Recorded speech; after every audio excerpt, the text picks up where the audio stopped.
A bad partner is so many things. It's somebody who doesn't respect you and work up to your work ethics, and who doesn't have the same vision and character as you.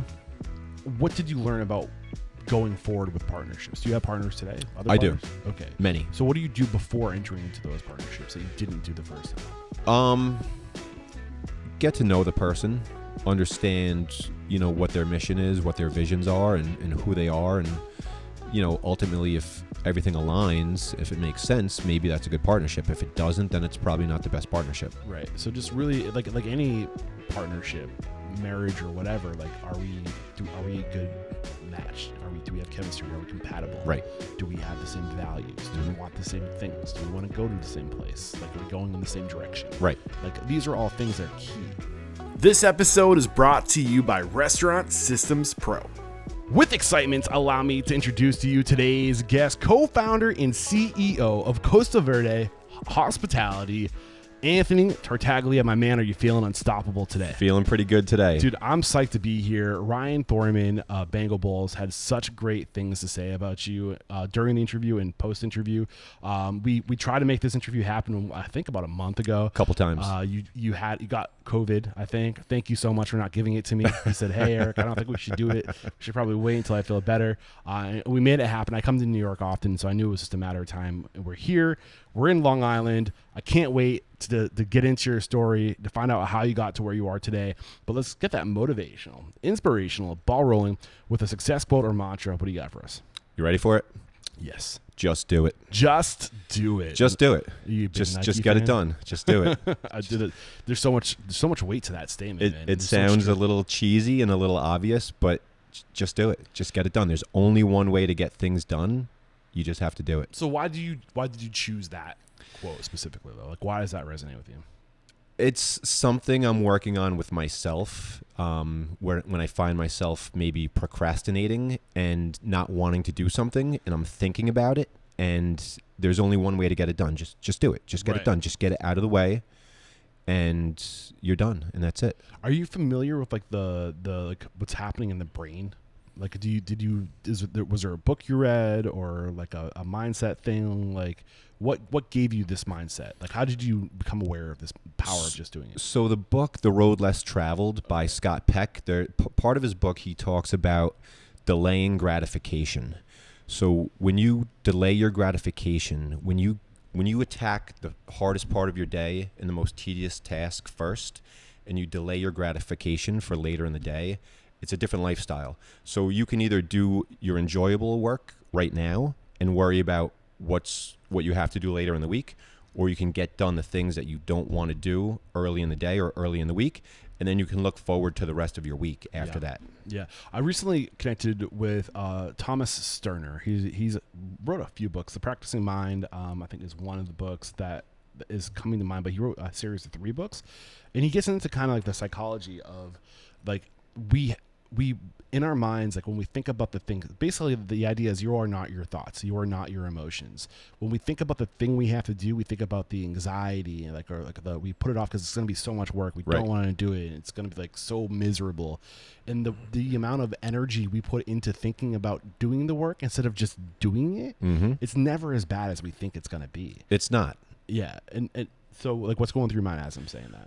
Just for me, it's a little bit of focus and just like you said, just kind of thinking about what you have to do and just going after it and getting it done and getting it out of the way. And then you have, the rest of your day or your week to look forward to the more enjoyable things that you need to do. Right. It's so powerful. And I think that's a great way to start today's conversation too, because I mean, where does it make sense to start sharing your story? You were pretty young when you got started in the industry. I was. I was about 13. I actually worked in the same restaurant that Jamie Bonanno worked in. Oh, okay. We both started around the same time. We were 13 years old, bussing tables, washing dishes, after school, going to sports, doing practice, going to work at night, and then getting up, doing it again. And, I was 13 and it really just kind of snowballed, and I worked in a bunch of different pizzerias and different bars and nightclubs, and it really just turned into what I knew and what I did best, and that's just really where it started. Yeah. But you also just did it, and you got started as an entrepreneur pretty early too, didn't you? I did, yeah. Our first restaurant, I think I was 29 when we opened Verde back in 2014. So yeah, I was pretty young, I guess. But that was your first restaurant. You were investing in real estate before that. Correct, yeah. Bought my first house in 2006. I was 21. That's pretty awesome. Bought my second house in 2008. It was the house next door to my first house, so we owned both houses. So that was really my first step into being an entrepreneur. You just did it. At that, yeah, just did it. Yeah, just got it done. Yeah. But I think there's this. I mean, I think let's dial it back a little bit. So, did you know when you were younger that you wanted to own restaurants? Like, when in your mind, like, take us back to the point where like you started thinking to yourself, eventually one day I'm going to own my own restaurant. You know, I don't think I ever knew that for sure. I never knew what I wanted to do. I, didn't really go to college. I have 7 college credits. There was no really defining moment in my life where I said, I want to own a restaurant. How many classes do you need to take to get 7? Is that like a semester? I think orientation was maybe 1 or 2 credits.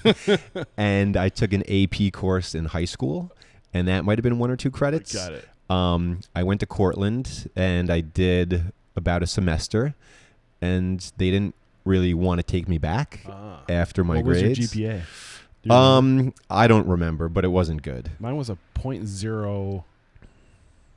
I think it was 0.17. Okay.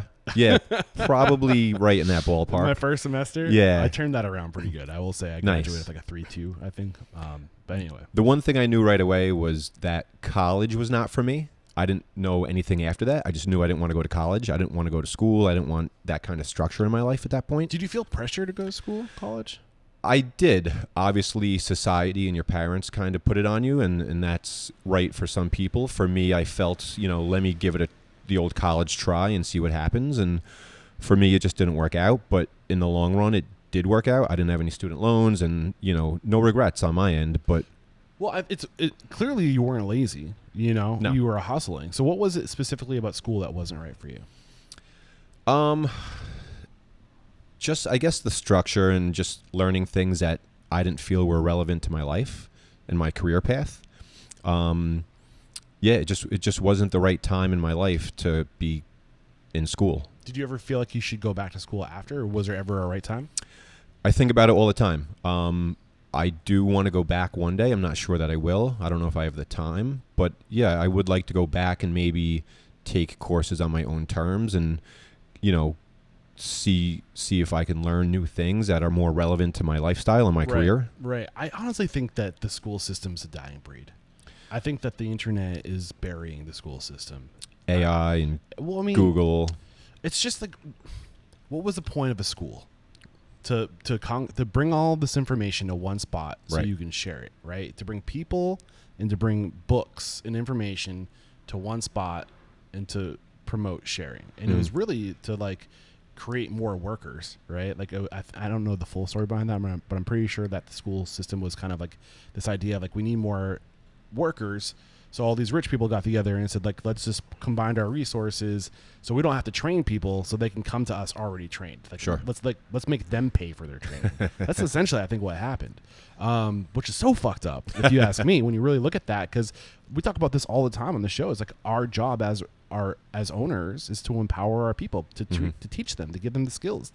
Don't hire for experience, hire for personality, hire for attitude, right? And then give them the skills. I think we need to, now that the resources are so available, we can all get access to the resources. I think that we should take on some of that burden of educating people. What are your thoughts on that?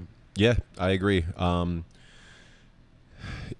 Just school in general, from a very young age, there's a lot of pressure and there's homework, and you go to school for 6 or 7 hours and you come home, you have homework, and then, you have a test every day. It's just one thing after another. And what are we really learning from school? Right. It seems a little bit too structured for most children at a young age. Once you hit middle school or high school, maybe it makes more sense. In college, when you develop a career path and you know what you want to do and you kind of hone in on what you think your career will be. But at such a young age, it's too much pressure in the school system. Right. I think the biggest benefit is the social engagement you get but further than that, it's the network that you get access to. Like Absolutely. Right now, the only reason why I would tell somebody to go to culinary school is because if you're a young, I've noticed that the older people I get on the show, and when I say older, like mid 20s, you know, like when they went to school when they were older is what I meant, basically. When they get the partying out of their system, you know, they're not 18, 19 years old. They've kind of grown up a little bit, and they go to school when they're older, and they bust their ass. And the professors are like, where do you want to work? Like, I'll make some calls. Like that's the biggest benefit, in my opinion, today, in terms of school. But anyway, beyond the conversation of school, so you were just working in restaurants, like before like the age of 21, or like when, like, did you ever get away from restaurants? Kind of just like share the story. No, so I never really got away from it. I started when I was 13, and I probably worked in about 20 or 30 different restaurants, from pizzerias and being a delivery boy to washing dishes, bussing, being a pizza maker, all the way to bars, nightclubs, Fire Island, New York City. What's Fire Island? Fire Island is a little barrier island off of Long Island. Okay. Very small. There's, you know, probably 20 or 30 different bars and restaurants. It's like a Hamptons almost for like central Long Island. Got it. You know, it's only open in the summertime, but it's a very active tourist place. So yeah, I worked my whole youth through restaurants, and that's all I ever really knew. And I kind of just learned as I went, and just kept making steps in the right direction. So when did you say to yourself, I think I'm going to try to pivot away from restaurants?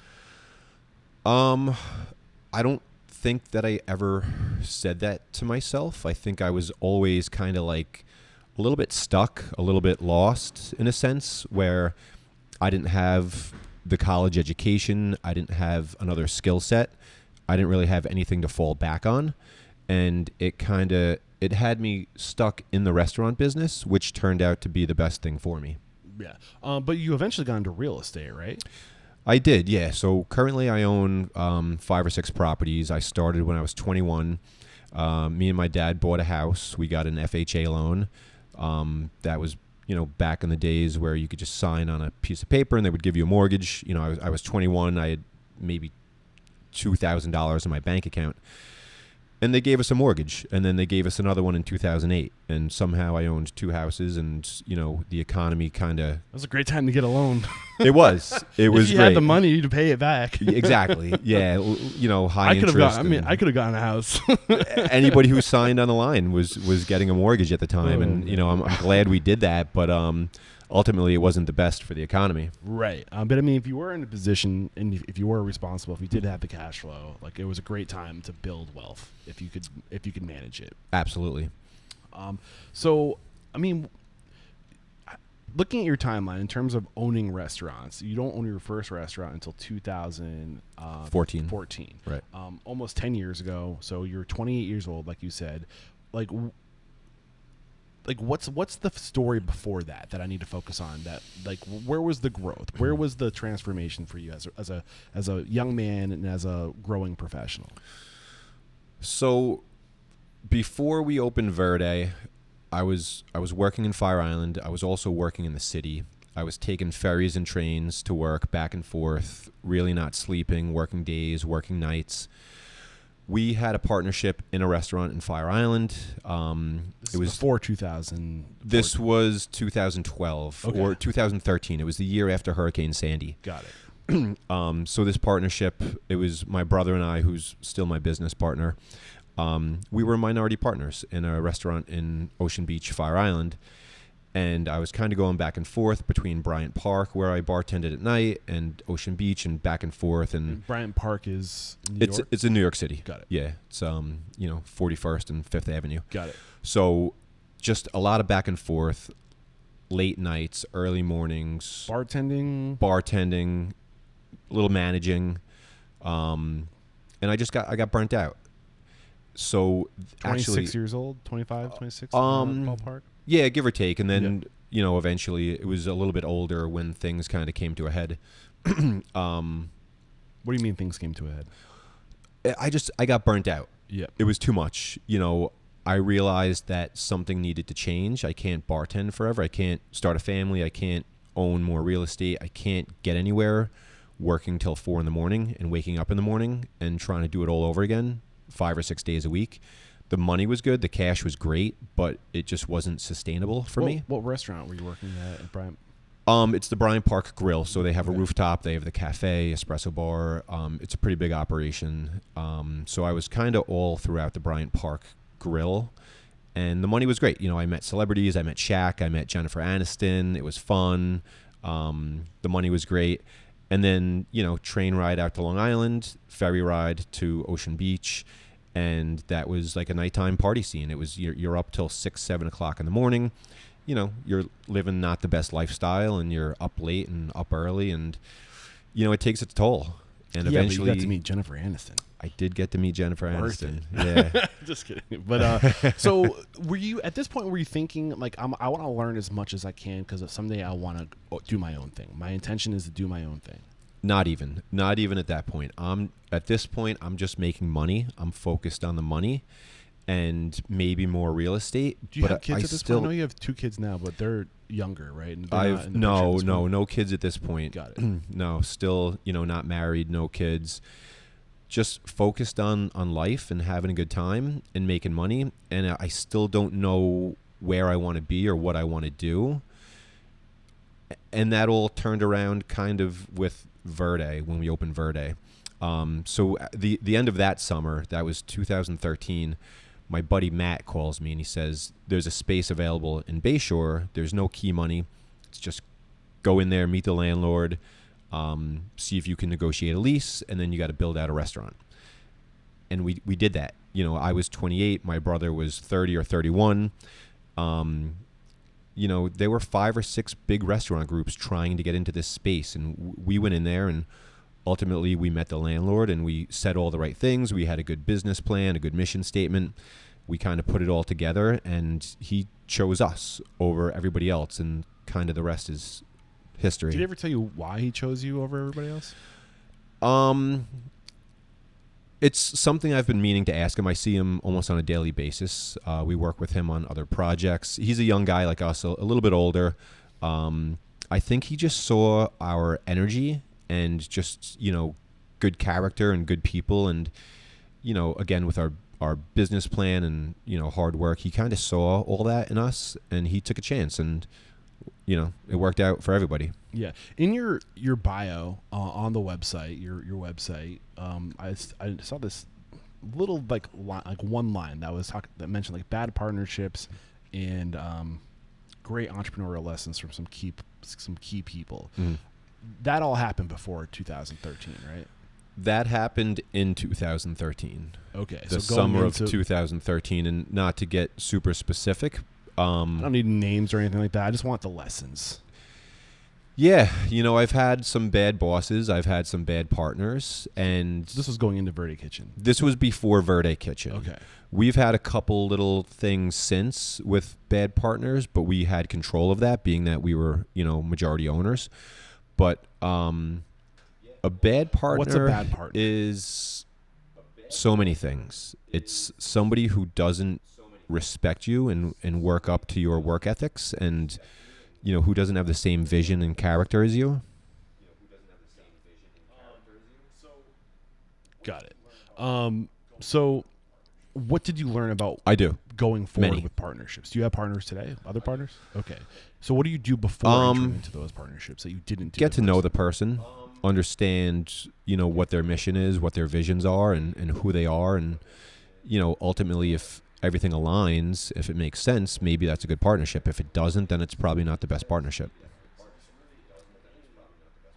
Right. So just really like any partnership, marriage or whatever, like are we a good match? Do we have chemistry? Mm-hmm. Are we compatible?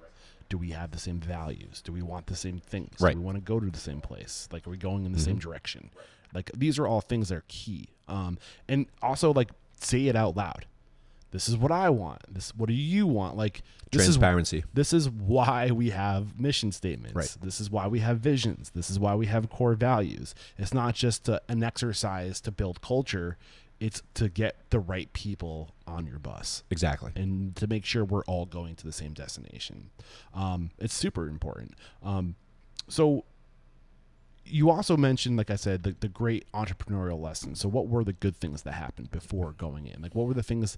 I mean, you spent 13, or at this point, from 13 to 28, 15 years, give or take 12 years working in the industry before opening your first place. Yeah. Like, where do you think you grew the most as a professional? Like, what experience did you have that you think set you up for success?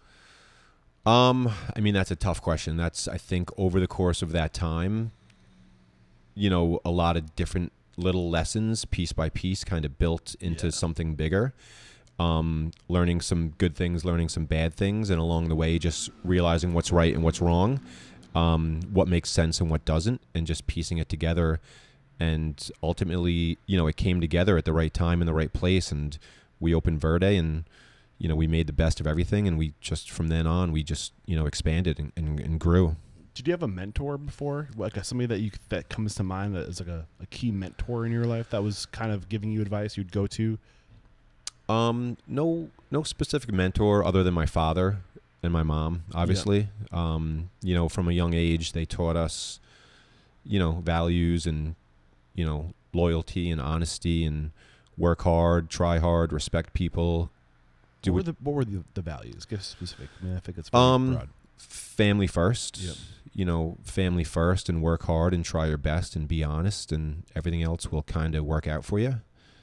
And, my dad coached us. He was always around. He was a city cop, so, he worked a lot, but he was always there for us when we needed him. Yeah. He coached us in sports. He was always around. He was just a good father. He was a good guy. Nice. So 2013 rolls around. You kind of told the story where there's a space that opened up. You built a business plan. This is the first business plan you ever put together, right? You said it was a good business plan. How much time did you have from opportunity is on your radar to pitch? Probably about 2 days. 2 days. And you had a business plan through together in 2 days? It was more of a verbal business plan gotcha. when we met the landlord. So I got the phone call, hey, this space is available. Go see Ray. Check out the space, talk to him. We were in Ocean Beach at the time, which is in Fire Island. This was in September of 2013. So we jumped on a ferry, me and my brother and our friend Zach. And we From jumped New York. Exactly, yeah. Jumped on a ferry, and we came over to Bayshore, and the space is actually next door to where we are right now. And we met with Ray, and we kind of told him what we're looking to do. And at this point in time, we didn't really know what we wanted to do. Our friend Zach, who was our partner at the time, he's a great chef, and he was trained with classic, authentic Mexican food, and that's kind of where we headed. And never in my life did I think I would own a Mexican restaurant. That was never a dream. It was never a passion. It was never a vision. And then one day, that's what happened. We opened an authentic Mexican restaurant in downtown Bayshore. And it fell together. It worked out great. I feel like in the early to mid 2000s, leading into the, I don't know, what would you call it, 2010s? Mm-hmm. Is that what you would say? Teens, tens. I'm not sure. The 20 teens. Like Mexican cuisine just kind of like blew up. It did. There was tons of opportunity for it and huge demand. Sure. So I think to lean into that during that time was probably smart. Was there a big competition on Long Island at that time? No, there really wasn't. So you would see Taco Bell, obviously. You would see chain restaurants like Moe's, Southwest Grill. And a lot of people thought that Mexican food had, cheddar cheese, and it was nachos, and it was beef tacos, right? Very Americanized, Tex-Mex style, which it is a style of food. It's just really not, it doesn't portray Mexican food the best way. It's really just not accurate. Not Oaxaca. No, Oaxaca, yeah. Oaxaca, sorry. Thank you very much. Wow, no, that's okay. Oaxaca, yeah. Oaxaca. It does not look like that. How do you spell Oaxaca? Is it Oaxaca? Yeah. Oaxaca. I'm so embarrassed. Yeah, we've been there a few times. Thanks for correcting me. That's all right. Bad. I mean, that was my first, lesson on Mexican food too. I didn't really know. I had no idea. We went to Oaxaca. We went to Mexico City, Puerto Escondido, traveled through Puebla.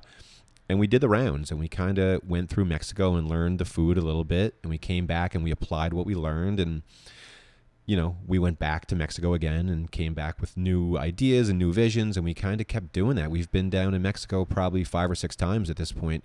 And every time we come back, we bring something with us. I love that. But I think the big things I'm pulling away, even before we hit record, you're like, my big thing, I'm not really into the systems, the technologies and all that. Like I really, it's for me, it's like the creativity and the people, right. you know, but you looked at what you had, the opportunity, and you looked around to what relationships you had, and you leaned into your strengths. You know somebody who's a Mexican chef. Like let's leverage our assets, and relationships are assets. Absolutely. You know? So like I think that's a huge lesson. I think now's a good time to take our first break to thank our sponsors. We'll be right back to talk about how you executed your first restaurant. We have to interrupt today's video to let you know that right now Restaurant Systems Pro is offering a no strings attached 60-day trial that will help you improve your systems, increase your profit, and find better work-life balance. All you have to do is click the link below. All right, we're back. So you said that you had this business plan, right? So it was more of like a verbal vision that you shared with the owner. Ray was his name. What was that? Like how did you pitch it? What was so good about it? I think he just saw that we were young and hungry. Yeah. And that, the three of us were just looking to do something that was different in town. Back in 2013, there were a decent amount of restaurants in Bayshore, but it wasn't what it is now. It wasn't quite the culinary scene that it is. There were a couple Asian restaurants, there were a couple nightclubs. Tallulah's was here before us, the Lake House, which is probably the best restaurant on the island. So there was some stuff going on, but we just had a different vision. There was no authentic Mexican. And when we told him our ideas, he loved it. He went to a couple places in Williamsburg, similar to our concept, and he kind of saw the vision, and ultimately he chose us. So it was your brother, in the chef. Correct. All partners, or were you and your brother partners? Like, how did that work? At that time, yeah, we were all partners. So it was my brother and I and our chef, Zach, who was our partner with Verde when we opened for probably 4 or 5 years. And then he helped us out at Coastal, which, he was our partner over there and our executive chef for, I think, the first 2 years. It was, you said Zach? And that was Zach. Was that sorry, who? He was our chef partner. Okay, got it. Yeah. So how did you guys split things up? Like, who was in what lane? Like, how did you guys know who does what? It just kind of comes naturally. Certain people gravitate towards certain things. Obviously, Zach was in the kitchen. He was our executive chef, so he was basically, all things food, all things kitchen. And we didn't have a manager at the time, so Andy and I, we just did everything: staffing, payroll, bar stuff, admin, bookkeeping, you name it. We did everything. So where were you guys, or where were you at least emotionally? Like, was there fear? Were there challenges? Yeah. What was that stuff for you? I wouldn't say fear, but a lot of nerves, a lot of anxiety. You're young, you don't have any money, you're maxing out your credit cards. I asked Ray, our landlord, to save the 2x4s. He did a little bit of light demo before we took the space. And I said, Ray, can you save some of that sheetrock that you took down and the 2x4s? Because we're going to put that back up. And I think about that all the time. And I still wonder why he chose us after I asked him to save broken building materials. Because we just didn't have any money. We didn't have anything. So, emotionally, we're excited. Well, maybe that's why he chose you, because he's like, these guys are scrappy.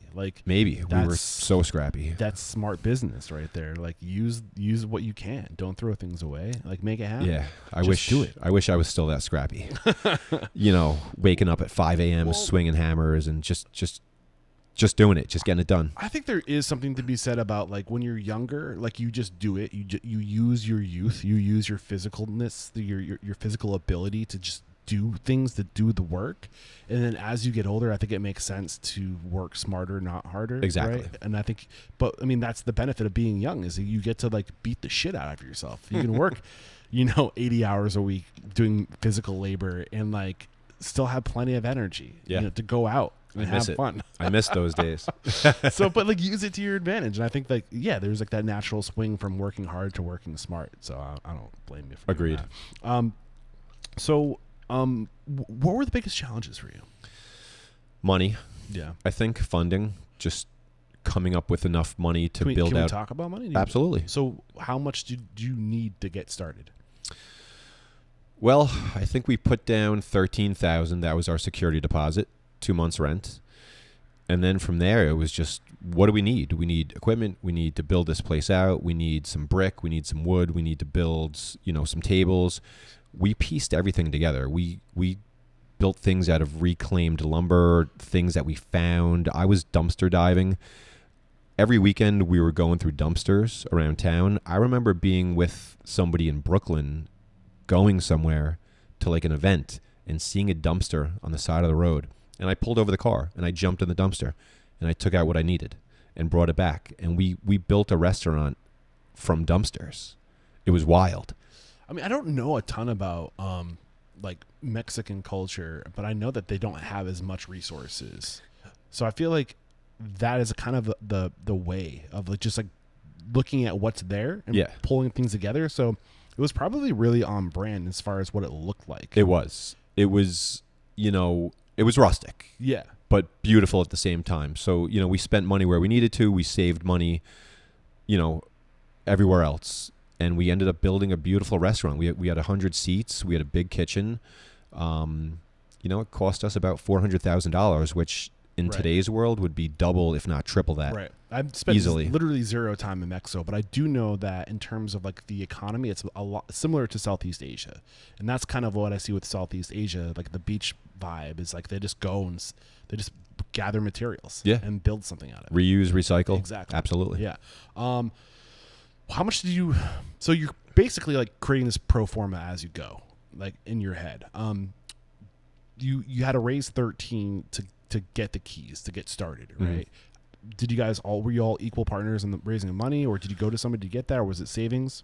No, so we each had some money. We didn't have equal partnerships at the time. My brother and I owned the majority. Zach had, I think, maybe 7 or 10%.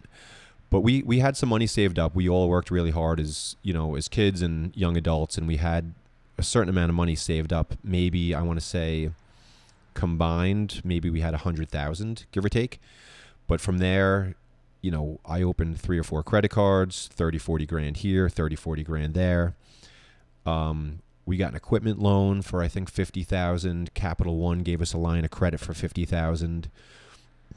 And then we're working. The whole time we're building this restaurant, we're working. I'm working in New York City still. I'm working in bars. I'm, working 60, 70 hours a week. And then I'm building the restaurant too. So there's still money coming in, and we're funding it as we go. It was a nightmare. It took us 361 days from the day we signed the lease to the day we opened, 361 days.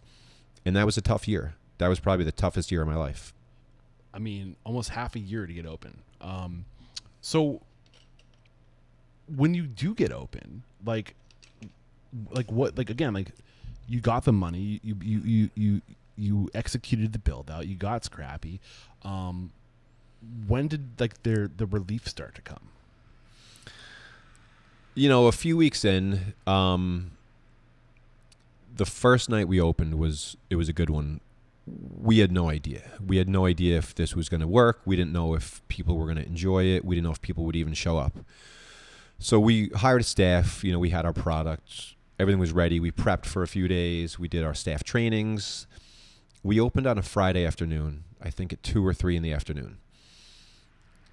3-4 hours go by. It's 6, 7 o'clock at night. There's a few people hanging out, friends and family. Everyone's having a good time. It's mellow. It's, super chill. Did you promote the opening, or is it just kind of under the radar?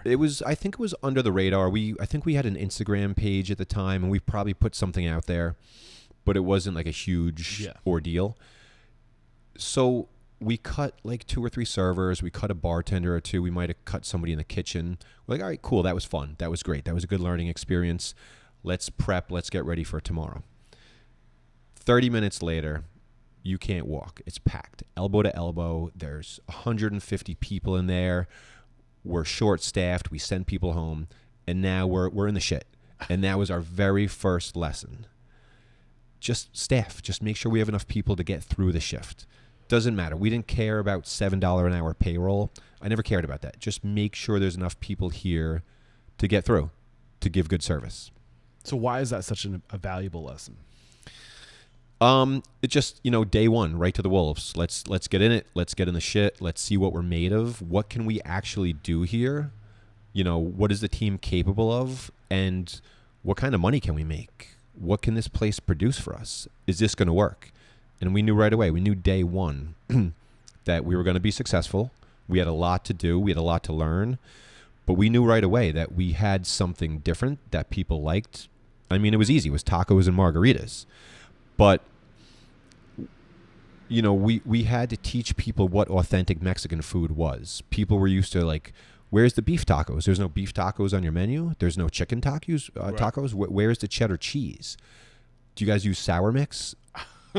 And like none of that. We weren't really expecting. How far we've come in 15 years. Or exactly. Whatever it's been. Exactly. So we were kind of like educating people about Mexican food when we weren't really, fully sure what it was. We were still learning ourselves, but we just knew we wanted quality ingredients. We wanted good drinks, good food, and it all worked out. Yeah. So, reflecting back, knowing what you know now, from an ownership perspective, looking back at the younger version of yourself, the first couple of years with that first location, that first business, like what do you just shake your head at? Things you're like, oh man, we really didn't do that the best.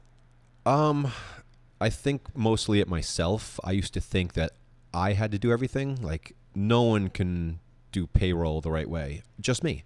No one can order booze better than me. No one can do these things. Like I thought I was the only one that could do certain tasks, and I wanted to do everything, and I was working way too hard. I didn't know how to delegate, and that took me years. That took me probably 3 or 4 years to really understand.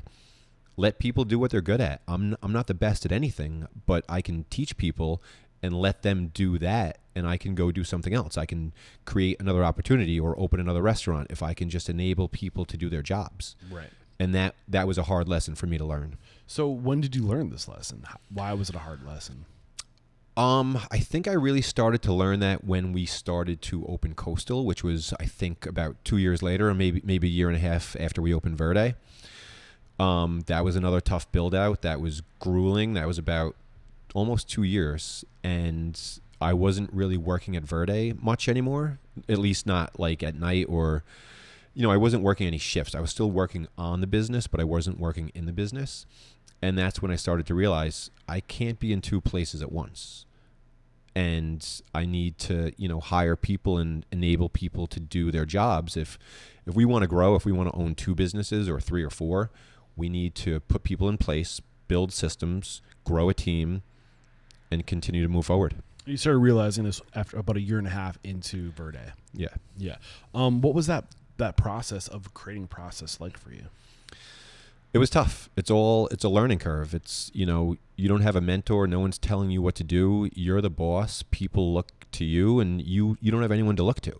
Right. Right. So you just have to figure it out. You just have to get it done. Was there a tipping point for you though? Was there a point where you were like, oh, like did something click? Like this is how you do it. Like, was there something preventing you from getting more systematized? And did that thing get out of your way, or did you overcome that challenge? No, piece by piece, you kind of learn things and just take it as it comes. And you learn one lesson and you fix it and you move on. And, next week you learn something new, you move on, and you just keep going. I think that's a good point. I think a lot of people think that they have to have it perfect on like we need to build out our systems and it needs to be bulletproof. It needs to be fine-tuned, oiled, running smooth. And if you're trying to get it to that point, or if your mindset is this is what I need to do, and like that, again, back to like just do it, right? Mm-hmm. Like it will never be perfect. Even when you think it's perfect, somebody will break it, or the world changes around it, and that needs like it no longer is relevant, right? So just I think I had Michael Payton on the show. He was a co-author of Process, and he's very involved with EOS, the Entrepreneurial Operating System. And he wrote the book Process, like I mentioned, and he says, use the 80-20 rule. Create systems around 20% of the things you do that produce 80% of the results. Okay. So like just get the big framing things done, the things that are most important, and just start there, right? And then fine tune over time. Because like you said, like it's not going to be perfect. And there's things that like when something breaks or something doesn't get done the right way, mm-hmm. that's the cue to like put it in place. Sure. And to create a system around that. Absolutely. So, what were your biggest challenges with Coastal Kitchen? There were a lot of things, just I think in the beginning, the food, that was one of our biggest challenges. We basically tried to put a restaurant menu in what turned out to be a very big bar, almost a nightclub, which we didn't really want it to be a nightclub. We wanted it to be a restaurant, but it just turned out to be a really big space. It was open.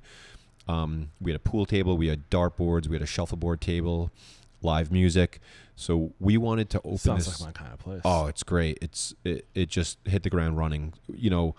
Our vision was for it to be more of a restaurant, a little bit more food forward. And then we opened the doors and we were just flooded with people, just margaritas, daiquiris, frozen drinks. Our concept is travel-inspired cocktails and, eclectic coastal-inspired food. And is it regional, like Mexican or like Caribbean? Anywhere that we've been to or anywhere that we, want to go to that we can take inspiration from. Tropical, could be Northeast, could be New England, like a lobster roll, could be Southern California, could be anywhere, could be any coastal or travel destination that we find inspiration in. That's a cool concept. And it was super simple for us because we've traveled so much. Right. And it wasn't locking us into authentic Mexican. It was just open-ended. Yeah. What do we think is cool? Where have we been? We've been to Costa Rica, Bahamas, Bimini, Grenada, you name it. We've been all over the Caribbean, Mexico, South America, Central America. And we bring back inspirations. And we never want to say authentic. The word inspired allows us some flexibility because somebody's going to come in and say, hey, I'm from Grenada and I've had this and I grew up here. This isn't authentic. And we're not authentic. It's inspired by these places. So it gives us a little bit of leeway. Yeah, I mean, I think that transparency is huge too. People appreciate that. It translates much better. But also, what a great excuse to go do some R&D. Absolutely. We still do that. I love that. We're still traveling, still going places. It's great. We love it. So where was Verde before opening Costa? Or Coastal, sorry. Verde was established. We were probably by the time Coastal opened, we opened in January 2018. So we had been at Verde for about 3 years. What do you mean by established? Paint the picture of what established was for you then. Great staff, great customer base, food, drinks, everything was doing well. We were making money. It was established. It was a well-oiled machine. We had a manager in place, and things were just going well. It was good. Nice. So 2015. Let's go big picture real quick. To kind of map out what's happened since starting to where you are today. So 2013, Verde Kitchen Cocktails. 2014, 15-ish. So about was a year and a half after. Right? That's when we signed the lease for Coastal, but it took about 2 years to build it out. So 2017. We opened the first week in 2018. Wow. Yeah. So and then after that, Bright Waters. Right. That was 2019. Bright Waters we bought in 2019, about 30 days before the pandemic. Oof. Yeah. Then thereafter, Shoreline Trading Co., which is a boat. Right. Which you do what? Like tours and is it how many people does it fit? 45 passenger. It's a 52-foot boat. So we do all sorts of events. We do live music. We do brunches. We do parties. Public cruises where you could just jump on with one or two of your friends. We go to Fire Island. We cruise around. There's a bar. There's a bathroom. We do the food out of Coastal Kitchen. It's fun. It's sunset cruises, all sorts of fun events on the bay. And that was post-pandemic. That was in the middle of the pandemic. We did that in 2020. So this was our third summer that we just ended. Got it. And then Sweet Jane. Sweet Jane, we opened July 15th of 23. So, that was a 2-year build out, and that's where we're sitting right now. Recent too. That was a rough build out. That was 2 years, and it's 1,000 square feet. It's a tiny store. Took a lot of time, took a lot of money, but that was, yeah. And then sorry, go ahead. No. And then your most recent is American Standard Whiskey. American Standard Whiskey Bar. And that was how recent? That we opened, I think, August 13th. So that was about 29 days after we I opened was going Sweet to say Jam. like a month after Sweet Jam. Yeah, that was a rough summer. So, perfect. So I love seeing this though. Like I love timelines are so important to me because you can kind of see like these entrepreneurs, these restaurateurs it always seems like they reach this point where they figure something out. Or maybe it's a critical point with cash flow, or they have a reputation and opportunities start coming to them. Exactly. It's like, yeah, what was your story? Like, yeah, opportunities come to you. American Standard was called Corks and Taps. It was an existing restaurant, and they had been there for I think 8 or 9 years. And unfortunately, the operator passed away. But right before he did, he reached out and he wanted to get out of the space, and things worked out. We took over. He did pass away shortly after, but we kind of reopened after a few months and just hit the ground running right away. Yeah, and I think that when you start to develop this reputation, like you become people's exit strategy. They're like, we don't want to do this anymore. Like, who can just take this and run with it and do a good job? And I think then, like, once you have your first 2 or 3 restaurants that are just gangbusters, like, Sure. if you have the resources and the people, and the skill set and the talent for it, right. I think like that's like when you really start to become unstoppable, because right. like opportunity just falls in your lap. It does. You have more resources. You have a bigger team. You have credibility. People know who you are. People trust you, and we get a lot of that. We have offers almost on a weekly basis. Wow. To either partner with somebody or take over their space, or hey, what do you think about this, or would you guys open this concept with us? And it's a lot, but it's flattering. Right. So going back, 2015, you said 2015 to 2018, almost 3 years, 2.5 years about to open Coastal Kitchen and Daiquiri Bar.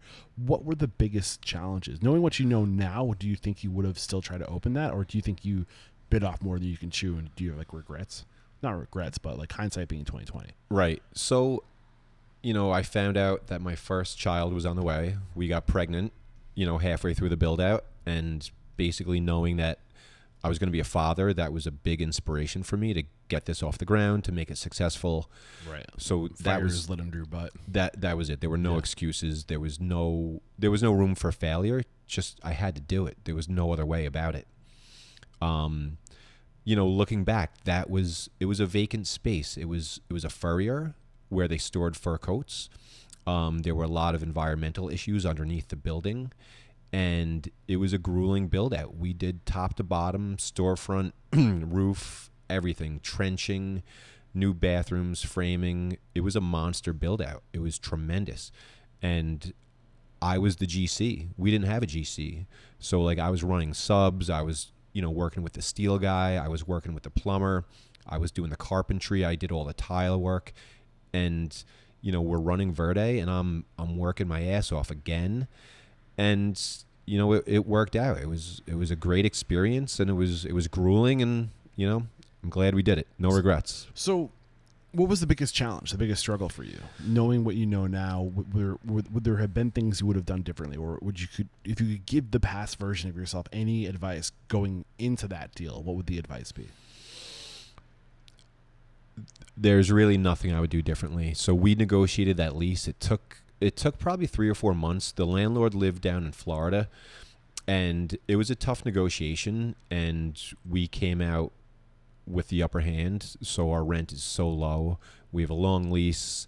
They contributed about $250,000 towards the build out, capital improvements. So like grease traps, sprinklers, I think even some of the HVAC. So they gave us about $250,000, 20-year lease, low rent. It was great. It was a perfect situation. How did you know to ask for those things? Ray Haig. So Ray was our landlord at Verde. He's also a real estate agent, so he got us in the space. I saw his name on the building. I called him, and we negotiated together. So kind of like you had a broker, essentially. Exactly. Yeah. And I think surround yourself with the experts. Exactly. Because there's so many things that you just don't know what you don't know. So many things. And human nature, at the end of the day, people want to win. And absolutely. If they're getting, even if it long term doesn't work out, like in the short term, if they're gaining, like they're gonna go with, they're gonna. I mean, it sounds like horrible, but like you really got to protect yourself. You got to know somebody who knows what they're talking about, and to get those things written down on paper. So that's huge. Any like during the build out though, like any like curveballs? I mean, I'm assuming there must have been curveballs. 3-year build out. Dozens permits. Nothing super specific that stands out other than just the permitting process. And we found a couple wells underneath the building, like pools that we had no idea were there. They weren't on the survey. They weren't like human pool, like human made. Like, they were man-made. They must have been from 50, 60, 70 years ago. So cutting out the trenches in the slab for plumbing, and all of a sudden the floor collapses and we see this giant well. Where the hell did this come from? So, we have to fill it in, and figure that out. I wonder how many bodies that they got rid of in there. Oh, God. So things like that. It was definitely, it was a tough build out, and it was a long build out too, but it was, it was a challenge, but we learned a lot from it. Yeah. So, okay. So when do you get the itch again? So 2019 Brightwater's in. How did this land in your lap? Somebody said it was for sale. And I went down there with one of my partners, James. We had a beer. We looked around. We had been there before. It's about 2 miles down the road. It's outside of Bayshore. It's right in Brightwaters, it's the same school district, but 2 different towns. It's a pub. There was a pool table. There was a dartboard, jukebox, very low-key pub. And we had a beer, and we were like, all right, let's do it. And we made an offer, and we bought it. We closed on, I think, February 19th. Was Ray helping you with this one too? Ray did not help us with this one. We went right to the landlord and the existing owner. So Ray wasn't part of that deal. But yeah, we closed in late February. And when did the conversation start? Which one? With the Bridgewater. Brightwaters. Brightwaters. As far, you said you went there. You closed in January, February. February. Yeah. When did that when did you start the conversation? Probably sometime in November. Okay. September, October, November. 3 months. Yeah, a few months. Yeah. So, we negotiated with the owners, Debbie and Mike, and they were looking to retire. They had only owned the Brightwaters Inn for, I think, 5 or 6 years, but it had been around since the 50s, I believe. So it was, long established. So we made the deal with them. We closed February 26th, I think, or February 19th. I forget the date. A month later, COVID shut down the whole world. We're not open.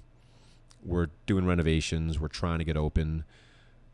The town told us that we can't open. We were ready. They said we're non-essential. You're talking about Brightwater. Brightwater's Inn. But the other restaurants were. We were open. So the other restaurants were open. We had a 2-week shutdown. I was actually on a bachelor party in St. Martin. Everybody got COVID. We had like 27 guys. Everybody had COVID. Come back to New York, test positive, shut down Verde, shut down Coastal. 2 weeks. That's what we should do. I feel like we should have sent all the young people to the islands and just like, go get COVID, come back, we'll be stronger, get to work. Yeah. Just do it. It was scary, though. It was tough. No one knew exactly what it was or what was going to happen. I know. So what I am curious about, because it sounds like Brightwater Inn is your first restaurant that is turnkey. Exactly. So you must have been like, oh my God, thank God, like not another 3-year build out. Correct. So yeah, like what was going through your mind as far as like the appeal of Brightwater? It was appealing to us because it was supposed to be a hands-off investment where it just didn't take much management. It was a pub, simple food, simple drinks, just beer on tap. You're buying a system. You're buying a brand. Exactly. We're buying the brand that's been there for 70 years. And, everything's pretty much in place. We had to do some minor renovations and a little bit of restaffing and restructuring, but everything was pretty much in place. And it was exciting. It was just kind of like a hands-off revenue stream that, we could have a little bit of fun with. It was different than owning a restaurant. Yeah. Yeah.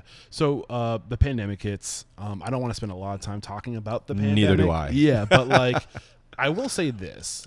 3 years later, it forced a lot of evolution within a lot of companies. Like it did. A lot of people were waiting, or they just didn't think that putting a digital effort in really mattered. That wasn't their business model, but this kind of forced people to evolve. So big time. Were there any evolutions that were forced onto you that made you better long term? Yeah, we developed some systems. We, adapted into some new technologies, online ordering. We built our bar program stronger. A lot of batching. We learned how to, you know, make cocktails for tremendous volume very quickly that we could batch and basically have over ice in a cocktail for $16 out the door in 20 seconds. That's huge. That was huge. That taught us a lot, which that translated to Shoreline, which is our boat, batched cocktails. And so that was a big one. Online ordering, advertising. We got a lot better at marketing, Instagram, social media, email blasting, things like that. And just altogether, the team, it built a stronger team. It made us a better group all around. And, we just learned a lot about our business and about each other. And it ultimately made us a lot stronger. So, you just dropped a lot on us. So you said that you had time to kind of work on your systems and the technology. What were the improvements that you did make that had like a big impact? Actually, before we get into that, I do want to talk about that. Systems and tech, I must make a note. Dive a little bit deeper into the batch cocktails. I think this is something that every bar driven, unless you're like, if you're a flair bar and you're about the presentation, you're about the experience and the showmanship of bars, maybe not. But if you're a cocktail bar that's focused on volume and you have a huge space and you just need to get as many people served as possible, right? Batch cocktails. I think every bar should be doing this, person. Like, why would you make per drink orders at this point? Like, when there's resources and ideas like batch cocktails. Yeah, there's no need not to batch. I hate to say Coastal is almost like a nightclub because it's not, but it is. It's such a big space, and there's 200 or 300 people in there at once, and you could hand 10 people a beer menu. One person's going to order a beer.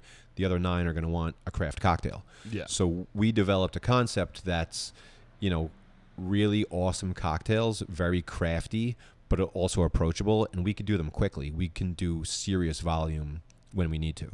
Right. And especially that's where you're making your money in this industry. If you're a bar, maybe you're offering food, but it's all about that throughput. It's all about getting people it's how many drinks we make in a period of time. Sure. Right.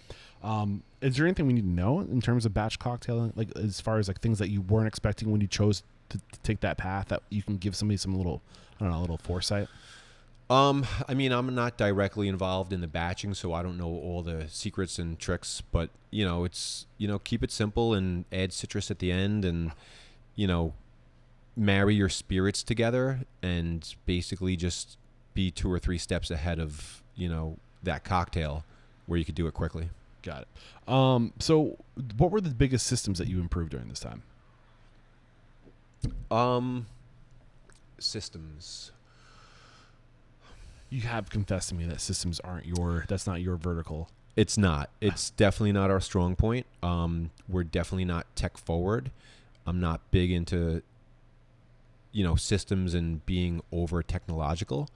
So we do the bare minimum. We do what gets us by, and I focus on creativity and our passion for the business instead of tech, if that makes sense. Yeah. So how do you compensate, knowing that like systems and processes are necessary, but not necessarily like your it factor, right? The one thing that you do really well. You're focused on the experience, on the creativity and all that. But you do need both, right? You do. So how do you as somebody who identifies yourself that's on more the creative side, human relationship side, how do you offset that?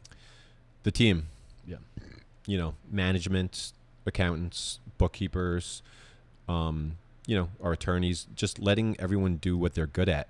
We have a very young, energetic team that they're a little bit more tech forward and more focused, and I lean on them. Yeah. And that's what they bring to the table. So where is, like, as far as your organizational structure, like where is the Coastal group, hospitality group, right? That's what you're calling everything today? Coastal? Costa Verde. Costa Verde, thank you. What's your organizational structure? Like, how big are you today as far as what's your role? What's your brother's role today? Is your original chef still with you? No, he's not. So, we have We have a bunch of different chefs. Each location basically has their own chef. We have one almost corporate chef. That's Tim. So he's our partner at the Brightwaters Inn, American Standard, and Sweet Jane. So he's partners in those three concepts, but he's also our executive chef at Coastal. There's basically four of us in the Costa Verde Hospitality group. It's myself, my brother, James, and Joe. So the four of us basically, any way you want to look at it, we're overseeing the rest of the restaurants and the groups and the different GMs and management. So it's basically our upper management structure. And, we check in with the different restaurants every day, checking in on everybody, the kitchen, the bar, the managers, and basically that's how we run everything. Got it. So, are you at the point now where you're like, okay, like we have enough people under us, managers that are strong where maybe we're weak, where you start saying, hey, like you're the operations person. Mm-hmm. So like, what's that process of giving more, like, how do you go about giving people more responsibility? Teaching them how to do the job the way we want it done. So, there's not much I do on a daily basis other than basically oversee people and teach. So like right now, my biggest thing is I'm kind of stuck in the catering role of all these restaurants. And what I need to do is I need to hire a catering manager, because it's the one thing that I spend so much time on, probably 50, 60 emails a day. Wow. So, ultimately I need to delegate that to somebody else. And that's one of my problems right now is I need to, hire for that position. Got it. So, basically as problems arise, you just, you create the problem and then you kind of like in the sense of like in a good way. Exactly. I'm a problem solver. Yeah. Basically 9 to 5, Monday through Friday. So we're putting out fires, solving problems. So as you grow, as more problems are created because of your growth, good problems, right? Mm-hmm. Like growing pains, right? You're the one that tackles those, and you build the standard operating procedures around that, right? And then you pass them off to the next person as you're going. So if your strength is the creative side, talk to us about what it is that you think it separates you, the elements of Costa Verde that are like just unstoppable. From the beginning, it's just the team. It's the people that we work with and just the creative minds. And, we have such a good group of people, from everything from our dishwashers to our kitchen staff to upper management. It's just a really good team, and everybody works so well together. And I mean, I attribute almost all of our success to the team. Yeah. I'm only one person. There's only so much I can do. There's only so much that we can do. It's all about the team and the people that work with you. What have you done to build this team? A lot of hard work. I think people have seen where we come from, humble beginnings, not really having much, and just building it, the way you need it built. And, building these restaurants and this reputation and this brand, and people see that and they recognize it and they feel it, and they know that, the Costa Verde group, you can trust us, and you know what you're going to get. We have a great reputation. So, the one thing I did notice about you in my research that I was kind of curious about is that you're not just restaurants. I think you're kind of evolving to be more of an experience-based organization. Is that safe to say? With like the boat and real estate. Real estate is the other thing. You have the Airbnb properties. We do. And like one of the thoughts I've been playing with lately is this idea of like diversification and getting out of the standardized business model. And like I see you being set up for this position to really create like beginning to end experiences for people who are traveling to Long Island for like a summer getaway.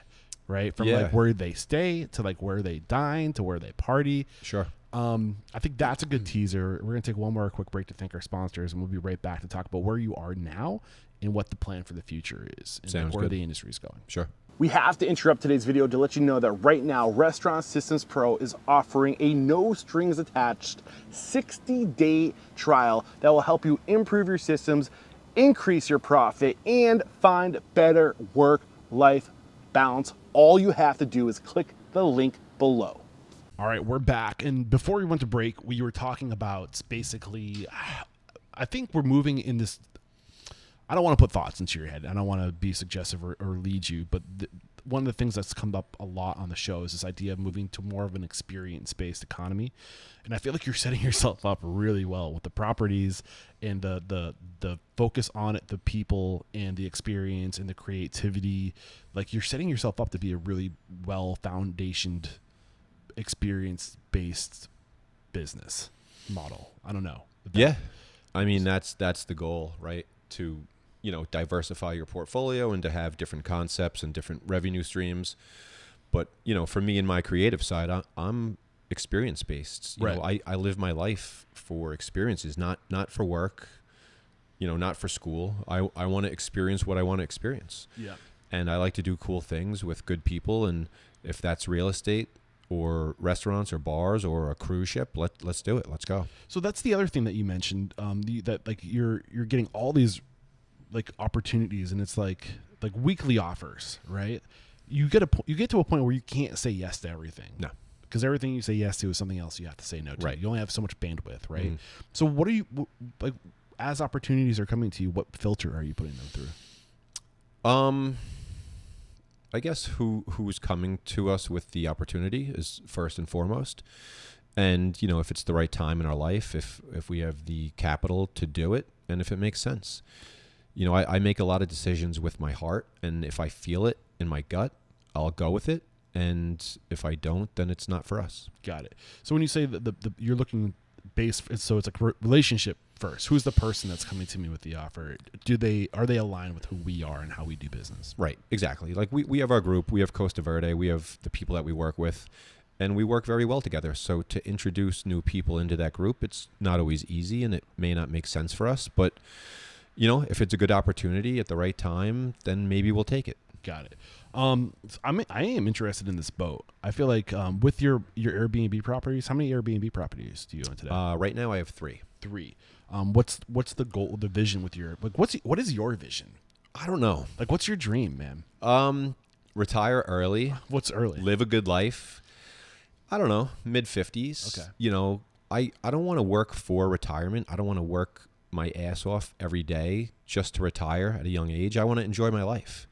But I also want to have, the means to retire and spend time with my family. I don't want to work until I'm 75. Right. You only got like 15 years left before you get to retire, man. I'm thinking about it. That's pretty awesome. I'm thinking about it. So what's your exit strategy? I don't know. That's a good question. Sell some restaurants, sell some assets, more passive income, I guess. Do you want to open more restaurants? I do and I don't.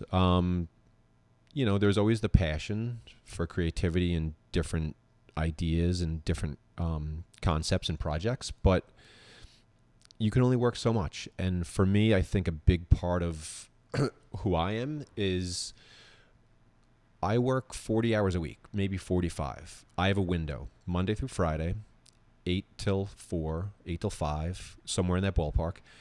And if something takes me outside of that work window, I don't want to do it. I have young kids. I have another on the way. I have a family, and I focus on my life. Yeah. I think it takes a lot of discipline to draw that line. It does. And I think, not to go back to COVID, but that's really what woke me up to, this is life. It goes fast. You don't know what's going to happen. Right. Enjoy it while we're here. It was actually a thought that I was having today, because when I travel a lot. So when I'm traveling, my email just gets out of control. Yeah, because same. I just can't keep up with it. And I used to get so stressed out about it. But now I'm just like, no. Yeah. I'm like, you don't need a response today. No. You don't need a response this week. Yeah. Like, let the emails come in. Mm-hmm. Prioritize the ones that are urgent. Sure. And then if there's emails that like just don't interest you, it is what it is. sorry. Yeah. I'm too busy. That's fine. Yeah, and I think there's something within people in this industry that we want to make everybody happy. Mm-hmm. But when you do that, you can't make anybody happy. It's true. I was taught 24 hours. You get an email, respond within 24 hours. And that was, years ago and decades ago. I try to stay true to that, but not on the weekends and not when it doesn't make sense. If it goes 36 hours or 48 hours, that's fine. Right. If it's 3 or 4 days, that's fine too. I will get back to you. Right. And if we lose, an event or a party or whatever that inquiry is, Yeah. it is what it is. It's so interesting, too, because we live in a world that's changing so fast. Like, when was that rule made? Right. Who made that 24-hour rule? Exactly. And how long has that rule been around? Right. How long has email been around? I don't know, 20 years? Yeah. No. Well, I mean, I guess popularized where everybody has an email and it's the preferred way of communicating. Right. Right. I mean, what, 20 years is probably about accurate. Yeah, 20, 25 years. Give or take a few years. Right. It's gotten to this point where now on top of email, we have Instant Messenger. Yeah. And we have, Instant Messenger on infinite amount of platforms. Sure. I think there's just a certain point where like people like the consumer, we've been conditioned to expect instant response. Absolutely. And that's leading to a world of automation and bots because nobody fucking wants to do it. No. Let's just be honest. Right. Because it's unreasonable. I make sure if my phone rings at 8 o'clock at night or 7 o'clock in the morning, double click. Right. Right to voicemail. There's no way I'm picking up that phone call unless it's something serious. Right. And for those reasons, I do think that technology comes in. I do think bots have a place just because people's expectations have become unreasonable. Yeah. And do I want a world where like we're engaging with bots? No. People want answers now for everything. Right. And I don't want to live in that world. Right. But there are automations. There is AI that can provide answers. Sure. So I feel like we're moving to this place where it's like we're in this weird, awkward middle ground between like the expectation is there, but it's like almost unreasonable to deliver on the expectation. But It is. with AI and automation and all this stuff coming, I feel like we might be able to find that balance. I don't know. It's interesting. I'm still trying to figure it out. It's a good thought. Yeah, right. What haven't we talked about so far in terms of where you are today and where you want to go? Good question. I don't know. What do you... I like to focus on growth and challenges and overcoming challenges. Sure. So what haven't we talked about in your growth and your challenges? We've touched on a lot of it. There's nothing specific that really stands out in, our growth and challenges. I don't know, like, is there something that in your like in your growth where you're like, wow, when I figured that out, like it was a game changer? Delegation. Yep. Taking a step back to take 2 steps forward. Yeah, I mean, that was a big one for me. Just, learning how to teach people how to do my job, and I can take a step back and just spend more time with the family. So, that was a big one for me. Yep. Yeah. So in terms of the businesses going forward, what is your vision? Right now, just hold the course. We have a new restaurant on the way. We're moving Verde to a bigger space. We're, going from 2,700 square feet to 8,100 square feet with a rooftop. Oh, wow. So it's in town. It's in Bayshore. It's on the other side. And that's going to be probably about a 2-year build out. It's a massive space, and we're rebranding and keeping true to the, quote unquote, authentic Mexican food and cocktails, but just rebranding and refreshing what we're doing. What's going to happen with the space next door, the original Verde? To be determined. I think we're going to sell it. That would make, if we kept it, that would make 6 restaurants for us in town, which might be a few too many. So I think we're going to look to unload it. We'll see. Interesting. Yeah. Do you plan on diversifying beyond the restaurant industry, more asset, property, procurement, Airbnbs? Yeah, I think that's ultimately where I would want to end up, I think, is just, passive income as far as real estate and Airbnbs and maybe property management. It's a little, less hands-on, a little less stress, and it builds wealth. Right. Have you, I am curious with your boat, have you looked into the Airbnb experiences?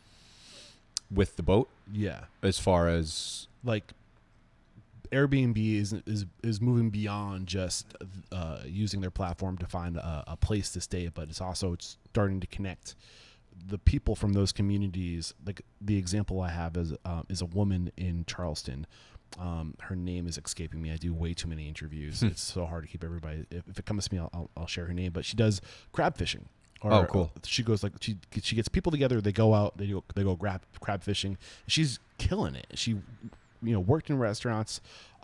She kind of she found this thing that she loves doing, and she found a way to make money doing the thing she loves, creating these experiences for people coming to Charleston. It's awesome. So I feel like, and she used that, just all of her business comes through Airbnb. She doesn't have an Airbnb. She just gets her business from people who are using the app and then finding her through the app. Oh, cool. So I feel like if I'm going to Jersey, or not Jersey, if I'm going to Long Island, Right. the coast, Yeah. and like there's this boat, like booze boat tour thing. Sure.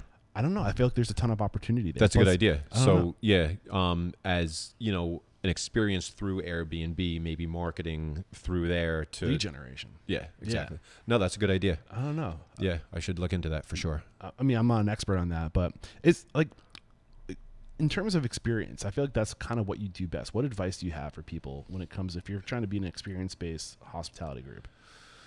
I think giving people what you would expect to see if you were, going out to dinner or staying in an Airbnb, like what are the things that you would want to see? So if you take our Greenport property, for instance, it's on the North Fork of Long Island.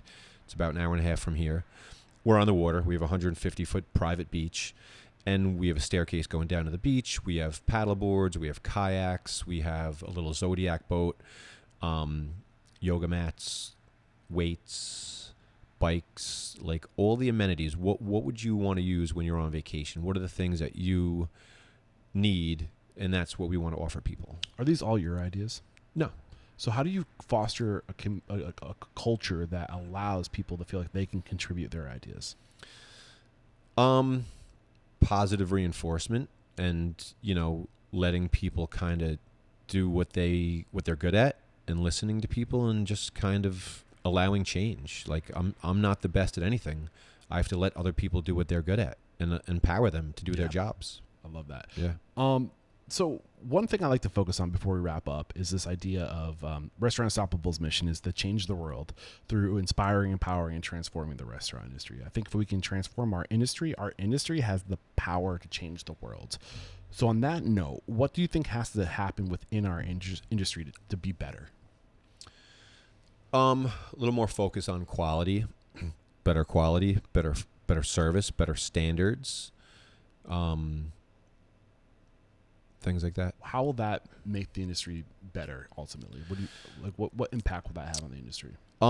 It's, rising tides lift all ships. So as we do better, as our competition does better, it brings up everybody around you. You have to maintain that standard. You have to make sure that you're not dropping below that standard. So for us, I always encourage competition. The more restaurants in town, the better. It's going to bring people here, and it's going to encourage everyone just to be the best version of themselves. Absolutely. I think it's happening. It's getting harder and harder to be successul at running restaurants in terms of there's so much competition and everybody's getting so good. It's a little saturated too. Yeah, but what's going to happen is I think we're conditioning the consumer to have a higher expectation, right? So those people that are here that aren't willing to change and get better, right, aren't going to make it. That's true. Yeah. So I think that's kind of a sad thing, but it is oversaturated. Do you think that's a problem? Yes and no. I mean, the strong survive and the weak won't, and it's it opens people's eyes to how difficult the business is. It's not for everybody. There's a lot of people that have money, or you see a lot of contractors, or somebody who wants to open a restaurant because they think it's a playground for them and their friends, and it's really not like that. It's a job, and it's a tough job, right? So I think the more people that succeed and the more people that fail, kind of it just shows people what it actually is, what it takes to run a restaurant. Right. What other changes do you see on the horizon that you're kind of anticipating? Like, where do you think the industry is going? Good question.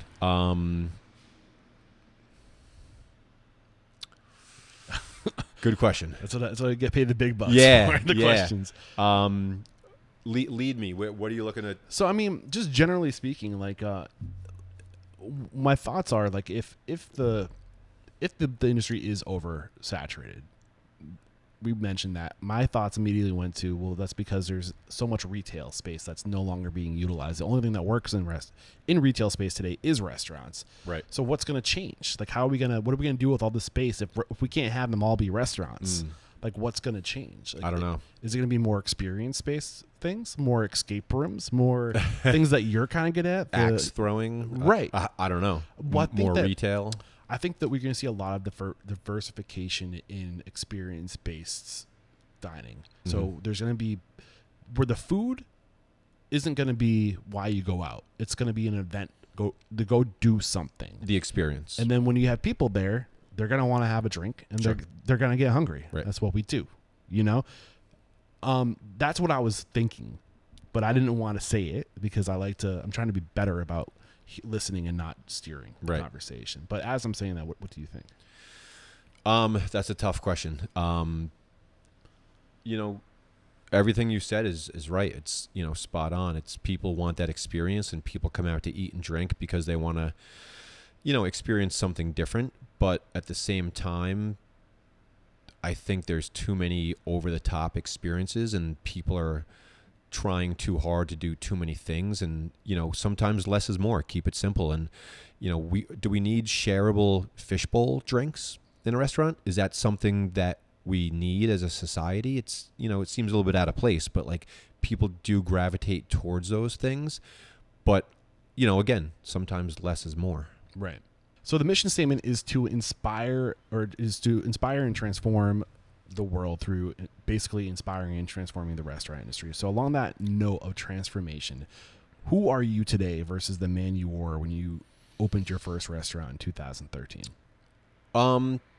Just much more experienced and well-rounded. I think I've learned a lot from myself and from the team and, also from our customers and what people come to expect and, how to provide the best experience to people. And, I've learned that it's okay to be wrong and that you can't always be right, and that's okay. And you just got to keep moving forward. I love it. And this is the last question. It's kind of a giving and I get a lot of eye rolls, so I'm giving you a little advance notice on this one. If you got the news, you'd be leaving this world tomorrow. All the work of you and your restaurants will be lost with your departure. All the memories of you and your work in your restaurants will be lost with your departure, with the exception of 3 pieces of wisdom that you could leave behind for the good of humanity and your legacy. What would those 3 pieces of wisdom be? 3 things. Okay. Family first. Yes. I think family is always number 1 for me. Nothing else matters. Be with your family, spend time with your family, enjoy your family. For me, I have 2 young boys, 3rd on the way, and just spend as much time with your family as possible, especially when they're young, because you're going to wake up one day and they're not going to be young. Right. They're going to be teenagers and they might not want to be with you. Then they're going to be in college. Then they're going to have careers. Then they're going to have, husbands and wives, and you're not going to be the same person to them that you were when they're younger. So enjoy it while you can. So that's 1, family first. Yep. What's 2? Be a good person. Do the right thing. When no one's watching, do the right thing. Not just because people are paying attention or because you think somebody's going to see it. Just do the right thing always. Just be a good person. Right. They say that's what integrity is what you do when no one Absolutely. else is looking. And what's that 3rd thing? Number 3, be happy. Mm-hmm. Enjoy your life. Cherish it. Do what you want to do. Have fun with it. Don't work too hard. Work, as much as you need to, but don't let your work define you and define your life. Enjoy your weekends. Enjoy every moment because, it's short. Yeah. So we shouldn't live to work. I love that. Family first. Family first. Be nice. Be a good person. Be nice. Be good. Be a good person. And do you. Do you. Be happy. Yeah, I love this. Don't worry about other people, what other people say. Thank you so much for making time for me today, man. Thank you. Literally can't do what I do without people like you making time and sharing your knowledge and your story. We wrap up every conversation by calling somebody out. So this is really what I'm trying to have be Restaurant Unstoppable's backbone, the thing that steers the direction of the show, where I go, who I talk to. Who do you respect and admire in the industry? Somebody that if you found out was a guest on the show, you'd absolutely be turning into that episode. I would have to say Drew Dvorkin. So Drew is somebody I used to work for probably about 20 years ago, give or take. And he owns probably 10 or 15 great concepts, a few in Bayshore, a bunch in New York City. He's taught me a lot directly and also indirectly. And he's just a great restaurateur. He's a great person. He's a family man.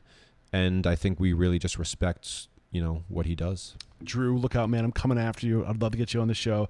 And how can we connect? If we are, we enjoyed today's conversation and maybe we're out there, we have questions, or maybe we want to join your team. Maybe we're like, I'm in Long Island and I want an opportunity to go work with a great organization. How do we connect? Sure. Yeah. Shoot me a message. Costa Verde, Long Island @gmail.com. Jump on our Instagram, jump on the website, shoot us a message.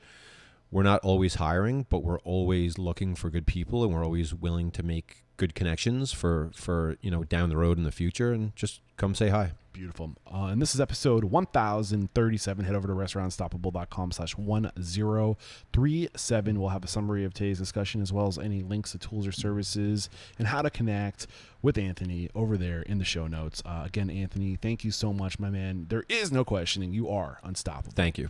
Cheers. Thank you.